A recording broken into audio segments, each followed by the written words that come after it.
AP సీఎంగా చంద్రబాబు నాయుడు బాధ్యతలు తీసుకోవడంతో రాష్ట్రానికి పెట్టుబడుల వెల్లువ మొదలైంది. ఇవాళ తిరుపతిలో పర్యటించనున్న ముఖ్యమంత్రి శ్రీ సిటీలో పలు సంస్థలకు భూమి పూజ నిర్వహించనున్నారు. శ్రీ సిటీలో 15 సంస్థల కార్యకలాపాలను ముఖ్యమంత్రి ప్రారంభించనున్నారు. సుమారు 1,570 కోట్ల రూపాయల పెట్టుబడులతో ఈ సంస్థలు ఏర్పాటు కాబోతున్నాయి. అంతేకాకుండా మరో 900 కోట్ల రూపాయలతో ఏర్పాటు కాబోతున్న 6 సంస్థలకు సీఎం శంకుస్థాపన చేయనున్నారు.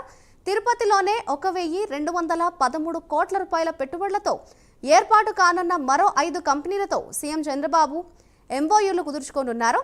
ఈ సంస్థలతో రాష్ట్రంలోని దాదాపు 13,000 మందికి ఉపాధి అవకాశాలు లభించే అవకాశం ఉంది.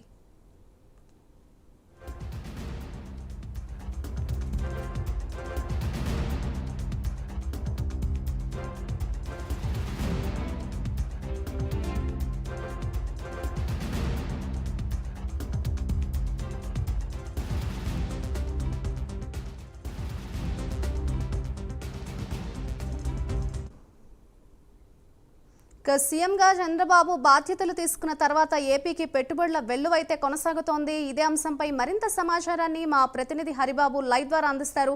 హరిబాబు, చెప్పండి, మొత్తంగా చూస్తే అటు తిరుపతి కావచ్చు, నెల్లూరు జిల్లాలో ఎన్ని సంస్థలకు ఇవాళ సీఎం చంద్రబాబు శంకుస్థాపనలు కావచ్చు, ఇటువంటి కార్యక్రమాలు నిర్వహిస్తున్నారని అనుకోవచ్చుంటారు ఇవాళ చూస్తే?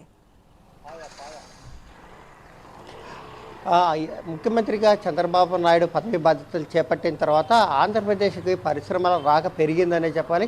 ఒకవైపు అభివృద్ధి, మరోవైపు సంక్షేమంతో పాటు ఏదైతే నిరుద్యోగులు ఉన్నారో నిరుద్యోగులకు పూర్తి స్థాయిలో ఉద్యోగ భద్రత, ఉద్యోగాలు కల్పించి రాష్ట్రంలో అభివృద్ధి అనేది చూపిస్తాం, జీడిపిని కూడా పెంచేందుకు కృషి చేస్తామని చెప్పని చంద్రబాబు నాయుడు ప్రకటించిన నేపథ్యంలోనే వరదైపాలెం, చిత్తూరు జిల్లా వరదైపాలెం, అలాగే నెల్లూరు జిల్లా తడగ పరిధిలో ఉన్నటువంటి శ్రీ సిటీలో దాదాపు 1,570 కోట్లతోటి ఏర్పాటు చేసినటువంటి 15 పరిశ్రమలను చంద్రబాబు నాయుడు ప్రారంభించేందుకు ఈరోజు రంగం సిద్ధం చేశారు. అలాగే 900 కోట్లతోటి ఏర్పాటు చేస్తున్నటువంటి మరో 5 పరిశ్రమలకు సంబంధించి ఆయన భూమి పూజ చేసి వాటికి శంకుస్థాపన చేసే అవకాశాలు కనిపిస్తున్నాయి.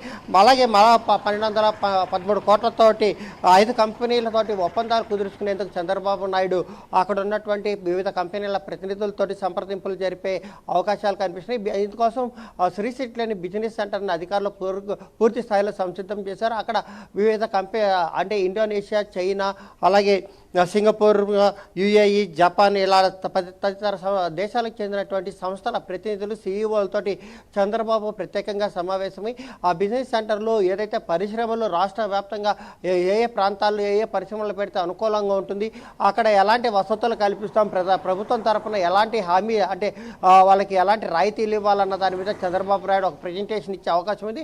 అలాగే ఇప్పటికే తిరుపతి ఎయిర్పోర్ట్ సమీపంలో ఎలక్ట్రానిక్ సిటీని ఏర్పాటు చేసినటువంటి చంద్రబాబు నాయుడు అక్కడ మిగతా పరిశ్రమల్లో అంటే శాంసంగ్ కానీ లేదంటే యుఏకి కానీ యుఎస్కి చెందినటువంటి సంస్థలు ఏదైతే ఎలక్ట్రానిక్ సంస్థలు ఉన్నాయో వాటిల్ని ఇక్కడ తీసుకొచ్చి ఇక్కడ ఏర్పాటు చేస్తే ఈ ప్రాంతంలో ఉన్నటువంటి నిరుద్యోగ యువతగా ఉద్యోగ ఉపాధి అవకాశాలు పెద్ద ఎత్తున లభిస్తాయని చెప్పి భావిస్తున్నారు. అలాగే గతంలో కూడా రిలయన్స్ సంస్థకు కూడా తిరుపతి సమీపంలో స్థలం కేటాయించారు. దానికి సంబంధించి కొంత గత ప్రభుత్వంలో ఎలాంటి చర్యలు చేపట్టకపోవడంతో ఆ పరిశ్రమ పూర్తిగా నిలిచిపోయిన పరిస్థితుల్లో దాని గురించి కూడా ఇక్కడ శ్రీ సిటీలో ఉన్నటువంటి ప్రతినిధులతో చంద్రబాబు చర్చించి ఎలక్ట్రానిక్ సిటీతో పాటు శ్రీ సిటీతో పాటు ఉత్తరాంధ్ర ప్రాంతాల్లో కూడా ఏ పరిశ్రమలు ఏర్పాటు చేస్తే బాగుంటుందన్న దాని మీద పలు కంపెనీల సీఈఓలతో ఆయన చర్చించి రాష్ట్ర అభివృద్ధికి దోహదం చేసే పరిశ్రమలు తీసుకొచ్చేదానికి కృషి చేసేందుకు పూర్తి స్థాయిలో రంగం సిద్ధం చేశారు.